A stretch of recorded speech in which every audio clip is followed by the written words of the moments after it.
السلام علیکم دوستو، میں ہوں آپ کا دوست ابو بکر خان۔ دوستو، اگر آپ نے اس ویڈیو کا پہلا پارٹ نہیں دیکھا تو ابھی جا کر اس کو دیکھ لینا۔ ویڈیو کی لنک آپ کو کمنٹ میں مل جائیں گی۔ اگر آپ نے اس پہلے پارٹ کو نہیں دیکھا تو آپ کو یہ سٹوری نہیں سمجھ آئیں گی۔ یہ کالا دانو جیسا سانپ میرے پیچھے پڑا ہے، مجھے اس سے بچا لو۔ اس میں جل رہے تھے، لوگ بہت زیادہ چلا رہے تھے۔ پھر تم اس ہریالی والی جگہ پر جاؤ تو ہو سکتا ہے کوئی تمہاری مدد کر دے۔ میں کسی کی آواز سنی کہ فاطمہ جاؤ جاؤ، تمہارے ابو کی مدد کرو۔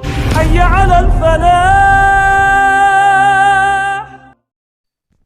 میری فاطمہ اپنے دونوں ہاتھ پھیلائے ہوئے تھے۔ اس نے مجھے سیدھے ہاتھ سے گلے لگایا اور اپنے الٹے ہاتھ سے اس سانپ کو دور پھینک دیا۔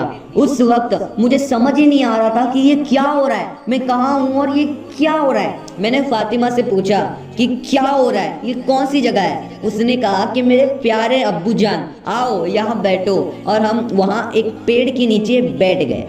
وہ آ کر میری گود میں بیٹھ گئی۔ وہ میری داڑھی کے ساتھ کھیلنے لگ گئی جو وہ دنیا میں بھی کیا کرتی تھی۔ میں نے اس کو پوچھا کہ فاطمہ پلیز مجھے بتاؤ کہ یہ کیا ہو رہا ہے۔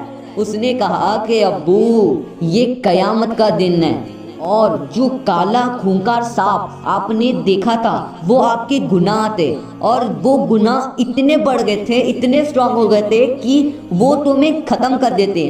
اور جو بوڑھا آدمی سفید کپڑوں کے ساتھ اور سفید داڑھی کے ساتھ تم نے دیکھا تھا وہ تمہاری نیکیاں تھے، اور وہ اتنے کم ہو گئے تھے کہ وہ تمہارے گناہوں کے سامنے نہ کے برابر تھے۔ اور اس وقت وہ اٹھ گئے۔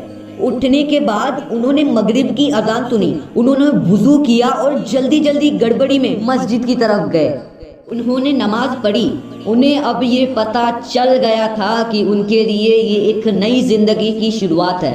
وہ بہت نیک بن گئے۔ اب وہ شہر کے بیچوں بیچ آدھی رات کے وقت زور زور سے کہنے لگے، اے انسانوں اٹھو، اپنے رب کو یاد کرو، انسانوں اٹھ جاؤ اور اپنے اللہ کو یاد کرو۔ لوگ سوچنے لگے کہ کیا وہ آدمی پاگل ہو گیا ہے، وہ ایسا کیوں کرتا ہے؟ لیکن یہ بات تو وہی جانتے ہیں، کیونکہ انہوں نے پورا حشر کا میدان اپنے سپنے میں دیکھ لیا ہے، جس کی وجہ سے وہ خواب دکھا کر اللہ نے ان کو ہدایت دے دی تھی۔ ایک رات ایک چور چوری کرنے کے لیے ان کے گھر میں آیا۔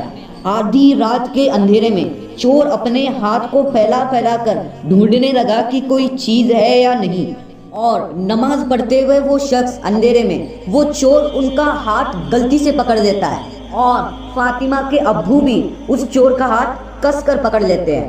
اپنے ساتھ فاطمہ کے ابو اس چور کو بھی اپنے ساتھ نماز میں لے لیتے ہیں۔ جب وہ رکوع میں جاتے تو اس چور کو بھی اپنے ساتھ نیچے کھینچ لیتے ہیں۔ جیسے ہی نماز ختم ہوتی ہے فاطمہ کے ابو چور سے پوچھتے ہیں، تم کیا چوری کرنے آئے ہو یہاں؟ چور بولتا ہے کہ میں کوئی بھی پریشانی نہیں چاہتا، پلیز مجھے جانے دو، میں تمہارے گھر سے بھی کچھ بھی نہیں لوں گا۔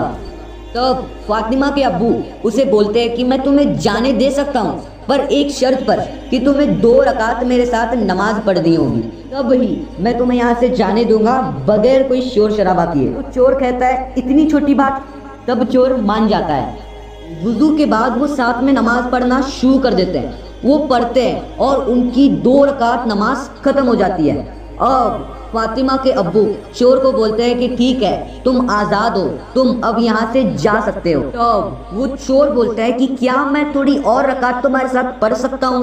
دوستو کہتے ہیں نا، اللہ ہر چیز پر قدرت رکھتا ہے، وہ جسے چاہے ہدایت دے سکتا ہے اور کسی کی بھی بگڑی بنا سکتا ہے۔ فاطمہ کے ابو اور وہ چور پھر سے نماز پڑھنے شروع کر دیتے ہیں۔ ایسے ہی پڑھتے پڑھتے فجر کا وقت ہو جاتا ہے۔ اب فاطمہ کے ابو کہتے ہیں کہ تم آزاد ہو، تم جا سکتے ہو۔ تب چور کہتا ہے کہ کیا میں فجر کی نماز بھی تمہارے ساتھ پڑھ سکتا ہوں؟ وہ نماز فجر کے لیے جاتے ہیں، اور آنے کے بعد فاطمہ کے ابو پھر سے کہتے ہیں کہ تم جاؤ، تم پورے آزاد ہو، تم جاؤ، میں کسی کو کچھ نہیں کہوں گا اور کوئی بھی شور شرابہ نہیں کروں گا۔ تب چور کہتا ہے کہ ایک مسلمان پر دوسرے مسلمان کا حق یہ ہے کہ اگر وہ اسے مہمان بننے کو کہے تو اسے 3 دن کا حق ہے۔